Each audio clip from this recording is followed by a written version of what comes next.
talk about it. We read last week, that Friday, according to Genesis chapter 22, verse 18. It says, "In thy seed shall the whole nation be blessed." So before God made that promise, the earth was cursed. So God wanted to restore and bless the world. He decided to do it through Abraham. And he told Abraham by his seed he's going to do that. And we saw that the seed of Abraham is Jesus. And in Galatians 3:13-14 tells us how the blessing of Abraham came to us, has made it available to us through Jesus Christ, because he was made a curse so that we will be blessed. So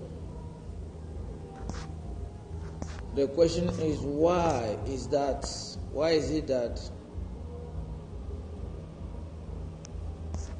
God has fulfilled that blessing, but it seems as though we have not? Nothing has happened. Because he told Abraham in that Genesis chapter 22 verse 18. I think we should read it again today.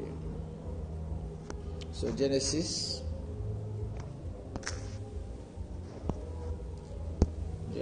chapter 1, Genesis chapter 22 rather, verse 18. It says, "And in thy seed shall all the nations of the earth be blessed, because thou hast obeyed my voice." In thy seed shall all the nations of the earth be blessed, because you have obeyed my word. The only reason why the nations of the earth needs to be blessed is because they lack blessing. And the opposite of blessing is called curse. So the curse was on all the nations of the earth. Needs to be blessed. And God promised to do that through the seed of Abraham. And in Galatians 3:16, Galatians chapter 3 verse 16.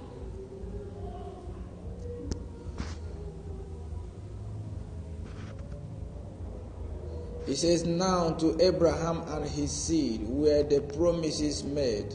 He said not unto seeds as of many, but as of one, and to thy seed, which is Christ." So Jesus becomes that seed. Jesus is the promised blessing, the promised seed that will produce the blessing. So in that seed, blessings will come. And that seed is Jesus Christ. So in the same Galatians 3, we read from verse 13. It says, "Christ has redeemed us from the curse of the law, being made a curse for us. For it is written, Cursed is everyone that hangs on a tree, that the blessing of Abraham might come on the Gentile through Jesus Christ, that we might receive the promise of the Spirit through faith." So the promise God made to Abraham was the Spirit. It was not a car. It was not the gold of Abraham. He said the Spirit was the promised. He said the promised Spirit. The promised Spirit. The promise of the Spirit through faith. Receive the promise of the Spirit through faith. might receive the promise of the Spirit. So the promise was Spirit, and it is received through faith. So when you receive the Spirit of God through faith, you have received the share of the promise, which may have received the blessing God promised Abraham. So my question is, if the Spirit is the promised blessing, who is supposed to change the story of this world? Why is it that those who have the promise are not experiencing any change of life? Why is it so? So I begin to think about this. I begin to look into the scriptures. Why should God come down from heaven to talk to Abraham of a blessing? Which blessing wouldn't make any difference? Which blessing cannot change any situation? Why did God do that? So I begin to find out that the blessing, the Spirit is not the blessing, but the Spirit is the source of the blessing, which means the Spirit produces the blessing. The Spirit, the blessing comes from the Spirit. So the Spirit is a container. The Spirit is the one who releases the blessing. For example, we read from Isaiah chapter 10, verse 27.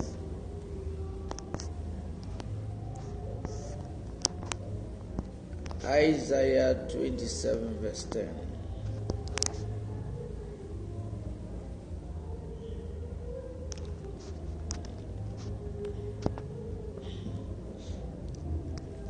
Thank you, Lord. Thank you, Holy Ghost.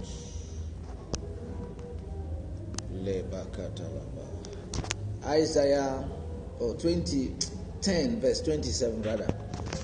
It says, "And it shall come to pass in that day that his burden shall be taken away from off thy shoulder, and his yoke from off thy neck, and the yoke shall be destroyed because of the anointing."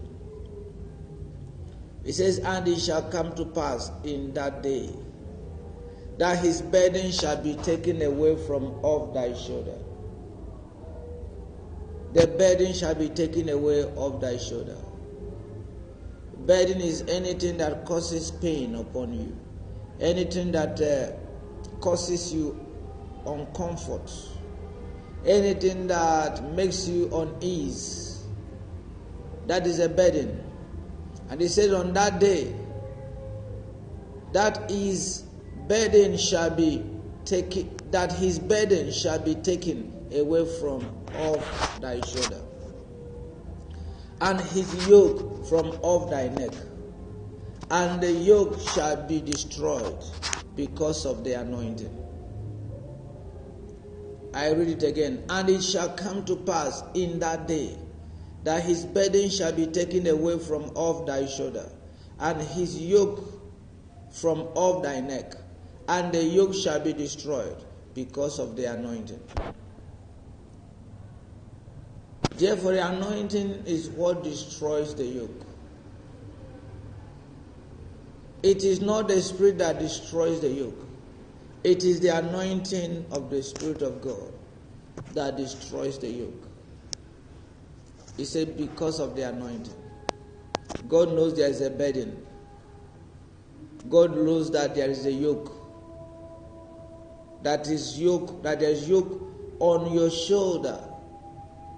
And he says, when the anointing shows up, the anointing will destroy the yoke off the shoulder. It didn't say when the Spirit comes. He said when the anointing comes. The anointing will destroy the yoke off thy shoulder. So what Abraham received as a promise is the Spirit. But the Spirit produces the freedom we are looking for. The Spirit produces the salvation we are talking about. The Spirit produces the freedom we are talking about. Therefore, if you have the Spirit, you actually have the requisite to be free.